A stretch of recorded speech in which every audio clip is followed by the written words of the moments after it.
j'espère que vous allez bien. Aujourd'hui, on va faire les fameuses crêpes à 1000 trous. Une recette inratable. Si vous suivez ma recette, vous réussirez vos brrr. C'est une recette simple. Pour cela, on aura besoin de 2 tasses de semoule extra fine ou fine. Attention, pas la moyenne. Fine ou extra fine.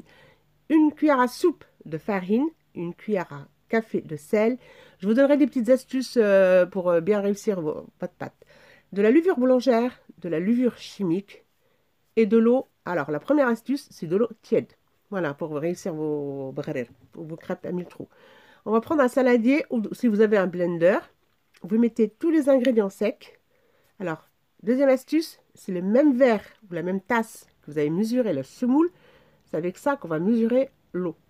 Alors, pour la levure boulangère, une cuillère à café bien pleine bombée de levure boulangère. Et on va mélanger les ingrédients secs. Et là, on va commencer. C'est pour ça, la deuxième astuce. La même tasse, on va mesurer la même quantité d'eau. Alors, pour 2 tasses de semoule, on va prendre 3 tasses d'eau tiède. Vous avez compris? 3 tasses d'eau pour 2 tasses de semoule. Voilà. On va mélanger un petit peu avec le fouet. Et là, on va mixer pendant 4 minutes. 4 minutes avec le mixeur plongeur. Si vous avez un blender, pareil, pendant 4 minutes. Mais vraiment bien mixé. Il faut que vous voyez que ça mousse bien. Voilà. On va rajouter la levure chimique et on va mixer encore 1 minute supplémentaire. On mixe bien. Vous voyez que c'est aéré la pâte. Ça commence à être bien mousseux. Et on mixe pendant 1 minute. C'est largement suffisant. Supplémentaire. Je vous mettrai la liste des ingrédients en barre d'infos. Voilà. Je vais mettre un couvercle et je vais laisser poser 10 minutes. C'est suffisant. Le temps de nettoyer mon plan de travail et de préparer ma poêle. Vous voyez, au bout de 10 minutes, ça n'a pas tellement levé, c'est un tout petit peu, mais voilà, c'est pas plus, ça ne sert à rien.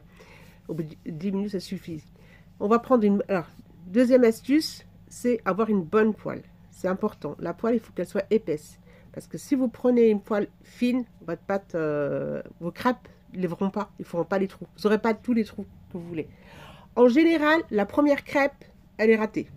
C'est pas grave. Vous la mettez de côté et vous continuez. Alors, pour voir que la crêpe elle est cuite, c'est dès que vous voyez plus qu'il n'y a plus de blanc par-dessus, c'est qu'elle est cuite. Vous voyez? Et dès qu'elle est cuite, vous la mettez de côté sur un torchon. Alors, moi, j'ai mis un torchon. Vous mettez un torchon ou un sopalin. Vous ne les mettez pas directement dans une assiette parce que sinon, ça va créer l'humidité. Alors, vous voyez les trous, comment ça se forme. Alors, le feu, il faut qu'il soit chaud. La poêle, elle doit être bien chaude. Il y en a qui refroidissent la poêle et tout. Moi, je ne fais pas ça. Moi, je mets directement ma pâte dans la poêle chaude. Et ça forme les trous directement. Vous voyez? Dès qu'il n'y a plus de blanc, c'est que c'est prêt. Je vous montre le torchon parce que moi, je les pose sur un torchon parce que ça crée d'humidité. C'est pour ça qu'on met un torchon ou un sopalin. Mais on ne les pose pas directement sur le plan de travail ou dans une assiette. Vous voyez comment ça se forme les trous? Franchement, c'est joli, c'est magnifique. Et c'est une recette inratable. Franchement, faites ma recette et vous allez me dire dans les commentaires si vous l'avez testé ou pas. Et si vous avez réussi ou pas. J'attends vos commentaires. Voilà, j'ai fini le reste et je vous montre. Voilà, le résultat final. C'est réussi, c'est magnifique, plein de trous, des millions. C'est pas 1000 trous, c'est des millions de trous. C'est une pâte, c'est une recette facile à faire et franchement, c'est très facile à faire. Et plein de trous.